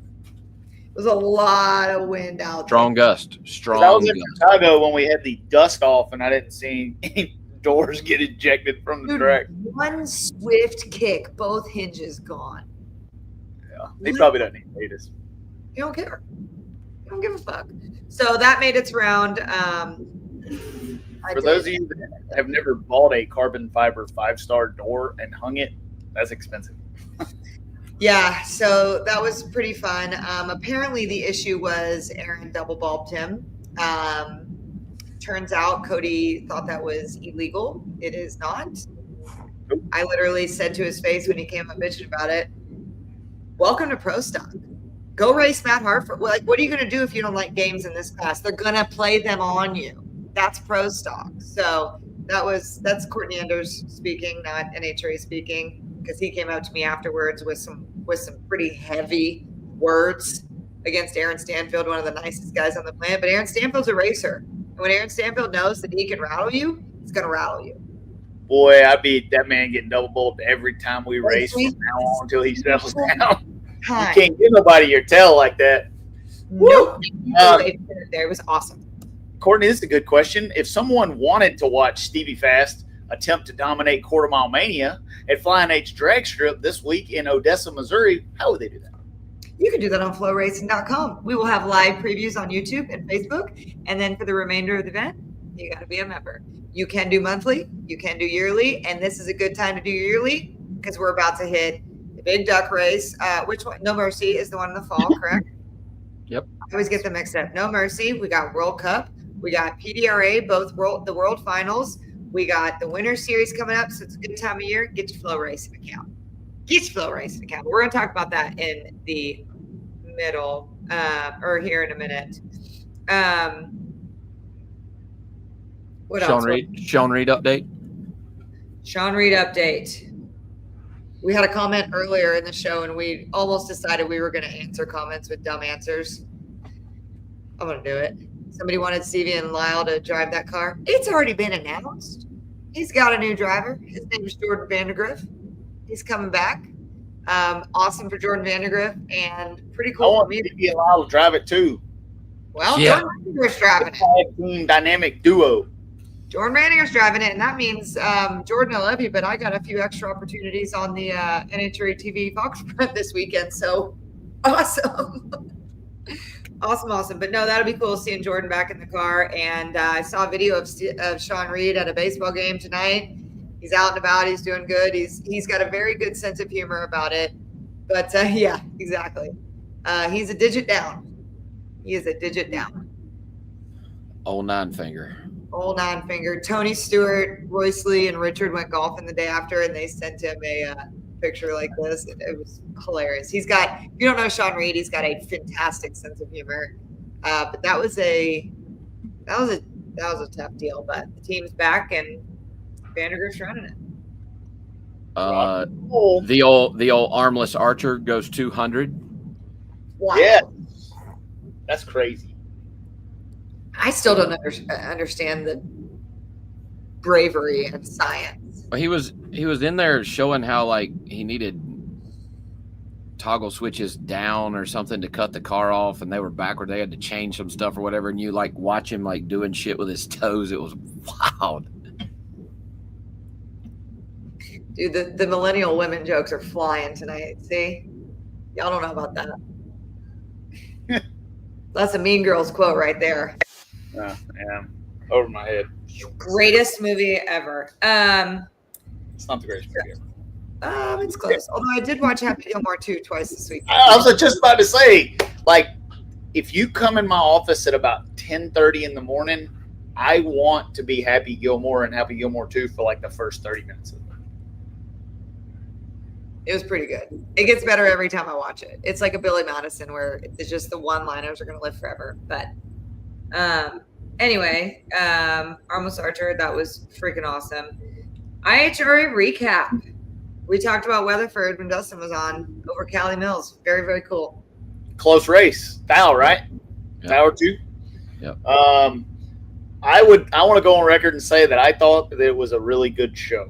I had my doubts, and I thought that it was a good race. What did you think, Lyle? I wasn't there. What did you think about that? I thought they did a really good job. I've been a little skeptical since the IHRA deal came about, not because of who's involved or what's involved, but just they really hit the ground running pretty hard. I think we talked about it when it first came out, like how they just kind of like burst onto the scene, and we were all kind of worried about it. But I'll tell you this: that dude Daryl is not afraid to spend money. I hope he's got a lot. They've done a lot of work at all these tracks. This one in particular, it was, nice and clean and looked good. It was $500 for us to come into the gate. That got the car, me and 10 crew members, $500. There was two bags of ice on your cooler every morning. They had a tractor trailer, 56 or 53 or 6 foot tractor trailer slam full of pallets of ice. And they went around and delivered that to everybody, every racer, not just Pro Mod. If there was a cooler on the grounds in a pit, there were 2 bags of ice in your pit when you got there or woke up that morning. That's a hefty line item at the end of a weekend. It may seem little. It is, but it's stuff like that makes you feel like, hey, we appreciate you spending $1 million and coming racing with us, right? I just really hope it's ROI brain waits.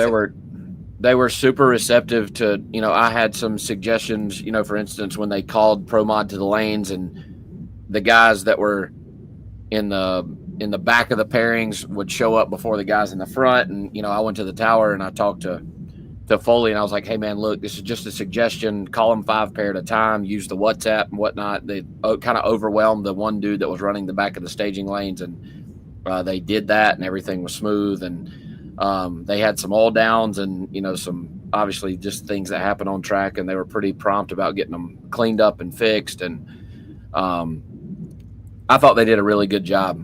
We pulled off the track at the top end. There were guys there to roll up parachutes. They gave you a cold bottle of water to every driver. And most of the time the chutes were rolled up and there was a bottle of water in my hand before I could get out of the car. So I thought they did a really good job. We ran good. Shook, and Molly's got a video of my pedal fest against. I thought you bought it. I was like, hey, that was a good job of driving. It was close, man, but I missed a pedal early that I probably should have taken, and I let it get a little far away and had to give her a couple whomps, and it was 17th thou at the stripe. I was 004 leaving. He was 15. And it was 17th thou at the stripe. Molly, I think I sent the video. If not, don't worry about it. Or just say in there that you think she's getting it uploaded. I see that. I thought that the live feed was very good. I thought the announcing was good. It was a bunch of, I wouldn't say upsets, but a bunch of pedaling, bunch of race car driving going on. Thought it was good. And listen, like, I work for NHRA, I work for Flow, so I think this is a good opportunity for me to be very, very honest here in a sense of the IHRA coming back is a good thing. Other streaming partners out there doing drag racing is a good thing. Do we want to be the home of at Flow Racing? Well, I want to be the home of Pro Mod, right? That's why we took on this Flying H thing. I wish we could have done a big Pro Mod race, but other than that, I think that it's good in speed sport coming back into drag racing because I had a meeting today.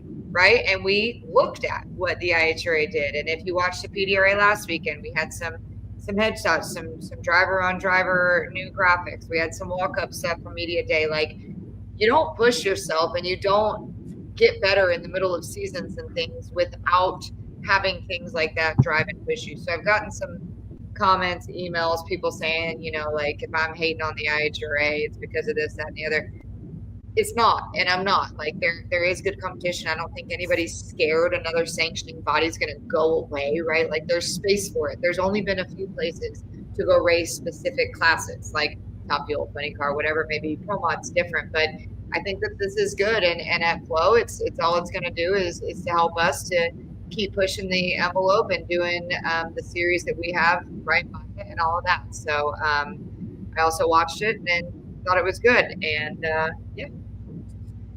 And congrats to Lex June, first female crew chief, Top Fuel win in IHRA. My girl. We pitted next to her in Norwalk, and she is just we pitted next to Lex, but it came over. She is just the freaking coolest. I'm a little scared of her because she's that badass, but She's pretty cool. There was wanted to say about IHRA and I can't freaking remember. Do you know you got any info on that, or can't say anything yet? Oh no, we have a long stand. Flo, and I can say this without even asking. Flo and Drag Illustrated Winter Series are here to stay together. We have a partnership that is beyond live streaming with Drag Illustrated. We had our first Winter Series weekly meeting last week. Got all excited. Now it's like a whole new thing of shit to do on my plate every week. But all we're doing is trying to make that thing better than the pro race. As you know, we pushed the envelope for that. The pro race was a large success, and we're going to make Winter Series that, if not better. So it's going to be really, really cool. In the IHRA hunt, Piedmont Dragway, Palm Beach International Raceway, coming down the pipe. That's a big old. I would love to see PBIR back racing. I like going to South Florida. I do too. I have something controversial to say. Do it. And I don't mean this in any way. Do it. Yes, you do. Do it. I think naming all your race, I wish that they would keep the names that what they are, or even Durana at Piedmont or whatever. I think that's my only personal issue with what's going on over there is the drag racing community. We don't like to think. We don't want to think. We want to just know. And if we got multiple drag strips with the same kinds of names, I think I don't know, maybe there's the short fix to it. Maybe I don't understand the business side of it, but literally that's the only negative thing that I can say. I don't think that's controversial. I thought you were going to say like a little bit of shit, bad for you or something. No, I just don't think any racetrack should be named the same thing. Like, they're all in a different place and they all have a different identity and all the things, and I think streamlining them would be a little crazy. Like maybe Piedmont, a Durana property, or something like that. But again, that's just me looking for something to say, and I'm hoping somebody agrees with me in the comments. They already have. Okay. It's just crazy because if you say, oh, we're going to Durana, well, which one? Like I understand that it's got to fall under an umbrella for whatever purposes, but man, these racetracks are like breathing souls, right? Like they've got to be themselves, and we can have properties. Like you've got the Hilton property, or whatever. That was a bad example, but a Durana property. But I'm not the guy with a gazillion dollars and making the decisions. That is his prerogative. Correct.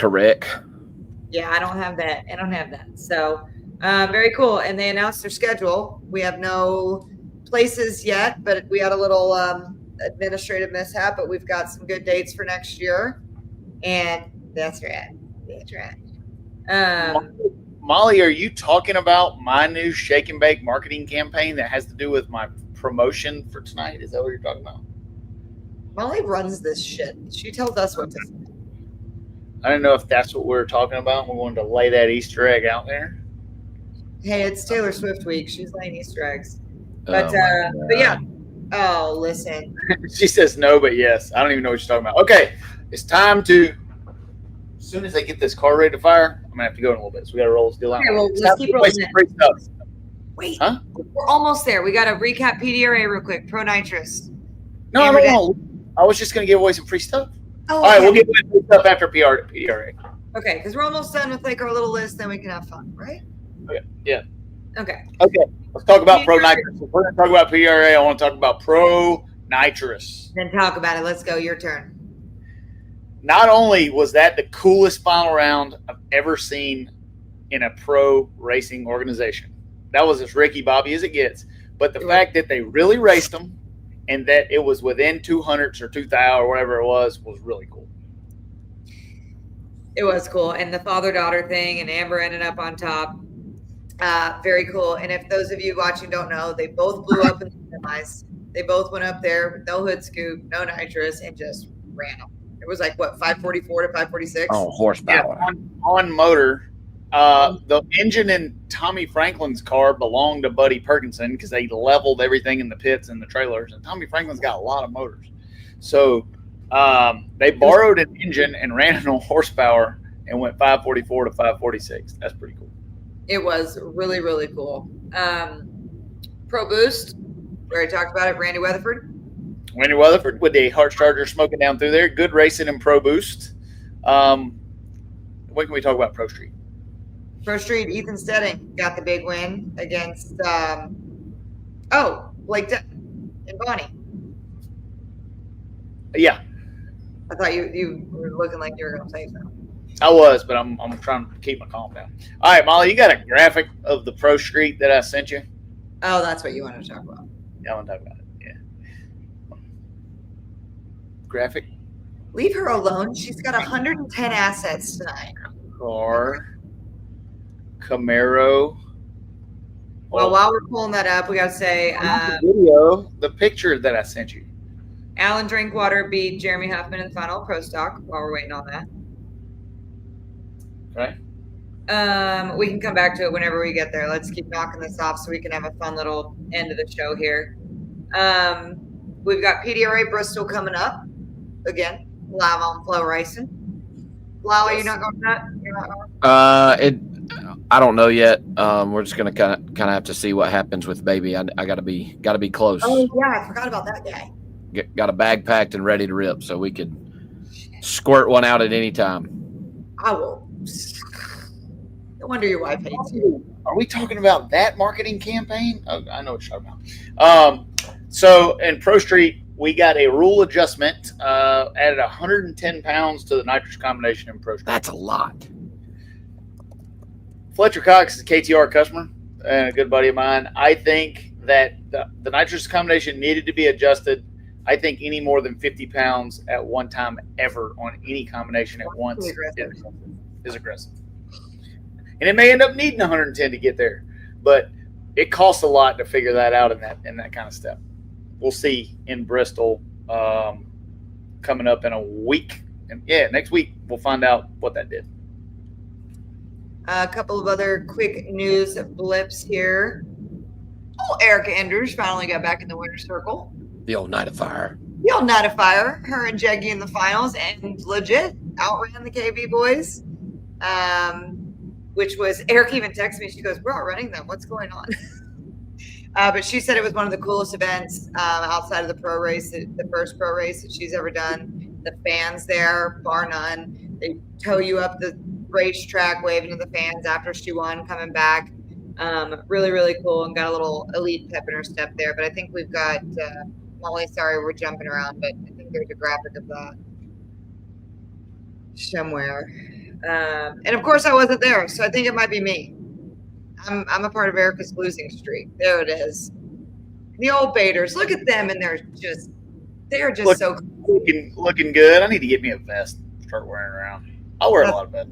That was really cool. And then Corey Reed, Pro Stock Corey Reed, running 11.5 index, won at Cecil County. It's cool to see these NHRA pro guys out there just doing what they do, racing. Was there, I missed in the private chat, the video? Oh, it's there. You want to go back to that? Oh, yeah, there it is. That's Jeffrey Barker asked Chat GPT to come up with a picture of putting weight on Fletcher's car, and that's Fletcher's car with some weight on it. Jeffrey Barker loves Chat GPT. Yeah. It's pretty good. Pretty useful. I was really, really, really, really sad about the leak that happened on Tim Papp. Tim Papp had the best car in Pro Nitrous every single round, qualified number one. Fletcher qualified number one. Tim Papp was going to win that race, and they had an aluminum fitting break in the side of the fuel pump and leak fuel, and they had to shut it off. It's just one of them deals that, like, you can't maintenance it. You can't fix it. There's no way to do it before. It just wasn't his day. Tommy was supposed to run Amber in the final, that reason, but Tim Papp's a good car, and I'm really looking forward to next week in Bristol. Hey, and I'll be there. There's some rumor of a uncorked true outlaw pro mod race. Well, actually a series of races within the IHRA. And when I say uncorked, there is no fuel rule. There's safety rules, and that's it. Woo! I think it's more than real expensive, real fast. I think it's more than It's gonna get real expensive real fast. real expensive. Real fast. But you know, there's a handful of those. I think you can get a solid 8 fast, true outlaw pro mod cars to do that deal. I think 8's plenty to debut that. Well, that's all you need. I mean, any more than that, and there's just fucking carnage to clean up at all times. Yeah. So yeah, I mean, I think it'll be cool. People have talked about it. Is there going to be an unlimited and outlaw, a pro extreme, back to the ADRL pro extreme style race again? And it looks like the IHRA is going to do that. So well, Frankie Madman Taylor was all over the comments of the preview of this show talking about it, inviting y'all.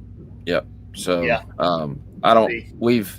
The only car we've got that could do it would be the purple car, and we've got to keep our no time credential up to date. So it depends on when that race is and kind of what Tommy decides to do, whether we will do it or not. But I would suspect you'll see us try it at some point. I got one that'll do it. Molly, yeah, play that video from Fletcher's run, and I want to talk a little bit about it and we'll move on.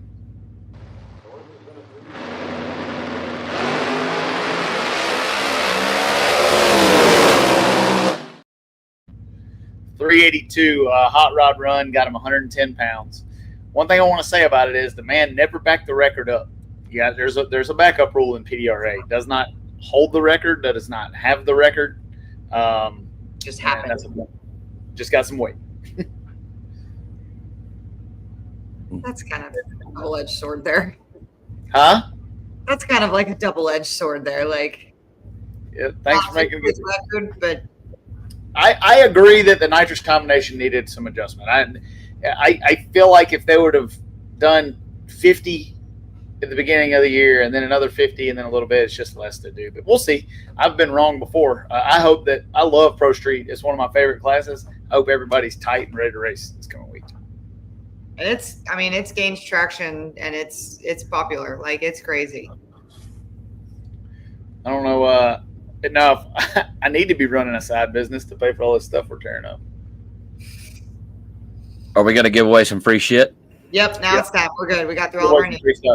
Okay, so I put this together. This is going to be let's talk about the rules of the deal. This ties into Deadbeat Corner because I got two companies that I got one company really is pissing me off, but I got another thing that's pissing me off too. So we're going to give away, here's the rules. This is while supplies last, and this is whatever shirt we choose, not which one you choose, okay? Any law enforcement officer that writes someone a ticket for driving slow in the left lane gets a free t-shirt from KillingTimeRacing.net. Block out the people's information. Just send me a copy of that yellow piece of paper. You don't even have to post it. Just email it to info@KillingTimeRacing.net. We love our boys in blue, and we're going to send you a free t-shirt for doing that. And if we can get about 10 million state troopers to arrest everybody that drives 40 in the left lane, the world will be a better place. Promotion number one. Number one. Promotion number two, and this is probably going to get me sued. Anyone that sends me a State Farm insurance cancellation of your policy, auto, fire, life, home, jet airplane, whatever you got, if State Farm insures it and you cancel it and you send me a notice, I'm sending you a free t-shirt. And I'm going to piggyback on that with my new roof. Liberty Mutual was great. I'm just saying. Liberty Mutual was easy. Yeah. My roof is 3 different colors, and they won't even pay for it.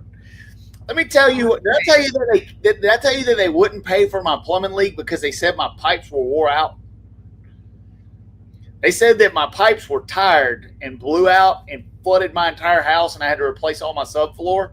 And they said that my plumbing in my walls was tired and that it was worn out, and that's a maintenance item. So I want to know, anybody in the comments, if you ever thought, you know what, it's a Friday night, I think I'm just going to tear the sheetrock out of my house and replace all my pipes that are 15 years old. Oh, listen to this.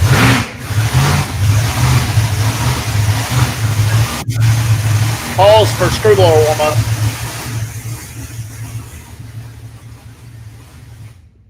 That's my signal that I'm facing to get my bat signal. Anyways, that's my promotion. Wow, what's yours? All right, so I told Courtney I had a little something for her to do while we were on the show. She has no idea what it is. So I get calls every day. I'm the first line of defense. If you call MacFab Beadlocks, my phone rings first. The 844 number rings my cell phone, then my dad's, and then Kevin's. I get calls every single day. Hey, man, I got a set of whatever Sanders 752s that I want to get a single double beadlock, whatever. How much does that cost? And for 3 years now, I've just said it, and I will continue to just say it. But I just want to make sure. I want to make sure that somebody, Courtney knows the industry and what. So, Courtney, I need you to go to my website like I told you if you haven't already. MacFabperformance.com? MacFabperformance.com. I just want to make sure that the website is easy enough for you to find the dummy fucking price on your own. Am I your dumb dummy? You're my dumb dummy. So I want you to tell me what a single fast eddy, okay? Single fast eddy. This is a 15-inch wheel. I want you to go to 15-inch beadlock. 15-inch, okay. A single fast eddy. Single now. I want a black ring. Bolt color doesn't matter. And I want it in 16 bolts. Wait. 16 bolt. 16 bolt bolt. color doesn't matter. Yep, and a black ring. And I want you to tell me what the price of that is. Single fast eddy, black, 16 bolt. $425 per wheel? Okay. Great. Fantastic. I just wanted to make sure that we had made the website easy enough. And I feel like it's a deal where people are just too lazy to go just figure it out. You just have to click. And if I wouldn't have known, it would have just been on machine finish. I would have thought 400, but you said black. You click on black, the price changes. Yep. You click on 24 bolt, the price changes. You click on 16 bolt, the price changes. Correct. As it should. I got nervous when I was being fast. So there's a free MacFab hat. I've already got it boxed up. It will be shipped out tomorrow. This is for the people in the comments here. So you need to get on your phone, pick up another browser window, whatever you got to do. Go to MacFabperformance.com. I'll give everybody a few seconds to get there. Oh man, this is gonna be awesome. You're like the biggest asshole in the world. But I just want people, I want people to do something for themselves. Like if you need to call me for technical, actually everything technical, the FAQ section on my website, the technical section can answer most questions. But anyway, the shipping address. If I want custom engraving, it's $62.50 per ring. That's correct. For custom engraving, you can get MacFab engraving for free. All right. Hopefully, all of you that are going to play are at MacFabperformance.com. 15-inch beadlock conversions, please. I want the price per wheel. You don't not the combined price. I just need to know what the price says right there because it's per wheel. It would be double that. You got to add 2 to your cart. Whatever. You already cheated. What does it cost for a double 24 bolt Omega? I want a black ring on the front. The bolt color doesn't matter. A slick rick on the inside, and no engraving. No engraving, no inbound labels. Say that again. All right, so double beadlock conversion, 24 bolt Omega. Okay. Black ring on the front. Bolt color doesn't matter, and a slick rick as your inner beadlock ring. I need price per wheel. All right, Molly, I'm gonna type who I saw.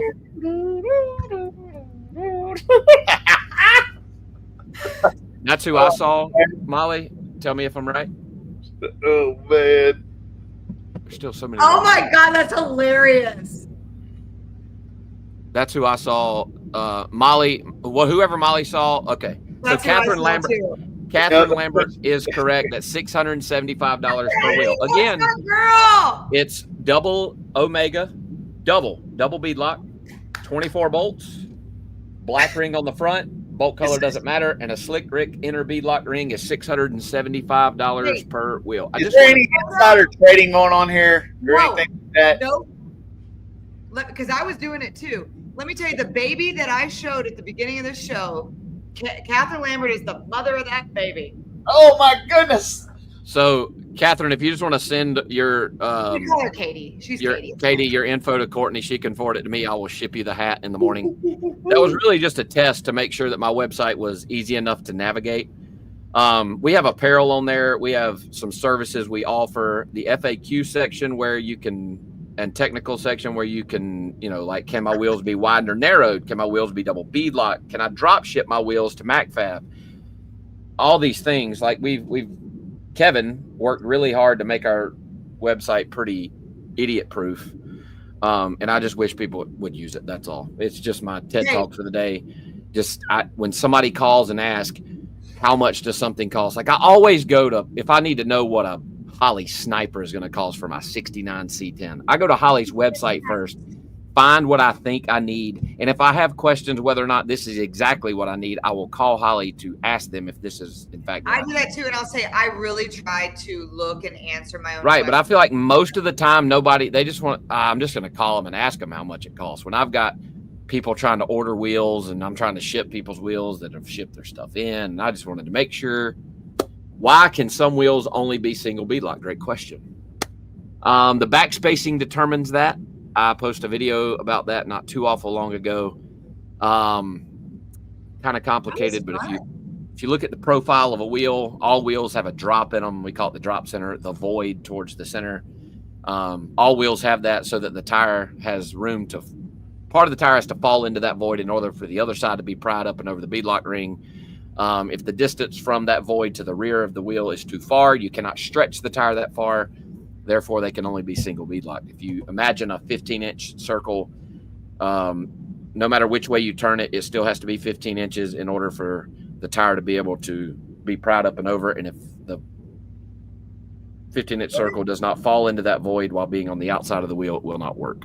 Is there space, or what if there's somewhere on this page where you could say, like, click options for pricing or something? You know what I mean? Because that was, as I did it, I didn't know that would come up until I clicked it. Like, do you think that would help the dumbness? Or no? I don't know. I just feel like maybe. Something to think about. But so whether a wheel can be doubled or not, that's a little bit complicated. I don't mind questions if you call, like, hey, I see my wheel can't be double beadlocked. Why? And I'll explain that to you. But that was fun. I love an activity. Remember what I was going to say. Anyway, we have a 2 to 3 day turnaround right now on wheels shipped in. You can bring your wheels to my shop between the hours of 8 and 12 every day for a walk-in appointment. I will beadlock your wheels while you're waiting and send you right back down the road. We also are going to be opening the list for on-site beadlock conversions at No Mercy. No Mercy. We're going to probably cap the list at 20 or 25. So that, if you want to call me tomorrow, you better get on it. 844-257-5502. I'll get you on the list. Also, if you would like a Burromax delivered to the racetrack, I can bring those. My dad's tell you all about them. What he remembers. I know day sessions, an 8-hour session comes with an operator. We're $2,000. We're normally booked 6 to 8 weeks. There's a portal on KillingTimeRacing.net where you can go in, you can fill out an intake form, request a schedule deal. We don't take every. I'm finding you be. We don't take everything just because we're really backed up. But you can give us a call at 706-989-6977 also. And I have something to give away too. Okay. I have a surprise for you all for when he gets back. So I put it in the comments earlier, but as I said, my Rev 1 shirt tonight. I asked TJ Coughlin, one of my greatest friends on the planet of Earth. I let him pick the trivia question to get a hat or shirt of your choice. You can go on the website, pick it out. Let me know. I'll give you my email address. Let me know which one that you want. 2-pronged question. I'm going to put the answer in the chat first. Answer is, there it goes. Jack Coughlin, 1 Indy. Wait, I'm gonna wait for long. I'll be right back. I'm not gonna be able to put my headphones on because she's freaking out. But here's the baby girl. I'm giving away a Rev 1 shirt and or hat here with a trivia question given to us by TJ Coughlin. The question is, you gotta have both answers correct. Wow, these fucking assholes. Jag Coughlin won Indy in 2000. I need to know who he beat in the finals and where Jag qualified. Who Jag beat in the finals of Indy and where Jag qualified to get you a free Hatter shirt of your choice from Revelry 1. I don't see it yet. Jag Coughlin, 2000. Boom! I see her. I see it. I think I see it. I'm going to make sure with Molly. Premium, Katie. Good job. So only one person's gotten it correct thus far, so it's going to be an easy one here. Dave W. Ron Krischer, and he qualified 16th. This is why Jag is the man. He has won from every position, at every race, everywhere you can do. So you can get in on the bump and win Indy. So, Dave W. I'm going to wait for Stevie to come back. Stevie, can you hear me? What's the email address that the winner of my sweepstakes that y'all didn't listen to won? Billy Bob's flea market at billybobs.com. No. I'm going to cut KTR out. Send it to me. CE at elitemotorsportsllc.com. CE at elitemotorsportsllc.com. Dave W. Send me your info and a screenshot of your profile, and I will send it to TJ, and he will send you something out there. So that was cool. We all had something to give away. Thanks so much, boys, for participating in my portion of that. I now have a surprise for both of you idiots. I'm sorry. I had to put my fire suit on. They're like, we're going to race the car. We need a driver. I'm fine. I only need one more minute. Molly Lou. No, you're fine. They're not putting the front end on it yet. Are you fixing a blast? Molly Lou had a great idea today. Oh, no. We helped Molly execute it. I had nothing. It was execution. But it's a big week for the woke factory in the world here. Sydney Sweeney, she upset the world this week, right? You can't be hot, you can't have big tits, and you can't say that you're hot and have good genes. So we made our own American Eagle ads. Oh, no. Yes, ma'am. Oh. Lyle. Yeah. Oh, man. How? What? Oh, man. All I did was leave to go put on a fire suit. All right. I'm going to throw him right under the bus here, too. Double O Shit Show helped us out with the Photoshop. I won't lie. Effort. That's going to be a Double O Shit Show post This here is unbelievable. in seconds. Wow, we're getting gapped, man. That's fine, man. When That you're was as cool, awesome. when you're as cool as we are, they have to do stuff like that. So that's my sign-off. Dave W., don't forget to email me, CE at elitemotorsportsllc.com. I feel like I'm ready to go to battle. You got your fucking monkey suit on, bro. I'm fixing to go fast. Oh, I got to tell our fans, whoever gave me the really, really nice John Deere rake at Indy last year, I used it on my front lawn the other day. Thank you so much. Have you used mine yet? Nope. No, yours is right here. I'm taking it to Spencer's. I haven't put it together yet because it's going to be my wine glass holder on the wall. I like that. Oh, This is man. decorative. It's going to be a wine glass holder. See, you'll always think of me. Oh, I always do. You don't let me forget. We're in Odessa, Missouri, running the Quarter Mile Mania this week. Can we just show those jean ads one more time? Golly. That's good, baby. Wow, let's need to sue for copyright infringement. That's good. Good. I gotta look at those knockers. You got Damn, some you got knockers, some wow. nice tits. Man, I'm about to bust up out that thing. Shoot. Shoot. I look like Damn. a Freddy Mantis. I look like I'm fixing to go smoke a Marlboro Red on the front porch of my single wide. Y'all both got good jeans. Can't lie. Everybody go support American Eagle. Oh, man. What a show. All right, then. Well, Wow, keep us in the loop about your wife. I will. Be on the lookout for Any day fresh now. Bambino.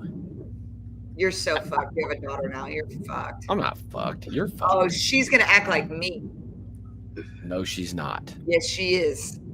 Oh, I man. get to decide if she acts like that. Nope. Uncle You Steve will bring the belt over and a switch and see if we You can think get that. you think Greg Enders chose this life? No, he didn't. He didn't. Fair. That's fair. You either get an Erica or a Courtney. What do you want? Go ahead. You want a Courtney? Depends on if you're on the starting line in a pro stock car or not. It's all relative. Yeah, but where's that really get you? So, All right, pro stock. I'm fixing to go out there and do it, buddy. have fun, buddy. Be safe. It's been a great show. Thank y'all so much. Love you guys. Thank you guys for watching. We'll see y'all in 2 weeks where it will be Indie Week. Big guest. Yes, and we have big guests, and we will have some big news. We want Big your news. guesses. Let us know your guesses on the guest as we lead up to it. Courtney, one more thing. Oh, yeah. Thank you so much. That too. Oh, man. All right, All right, roll that later. beautiful footage. We got a bird skull.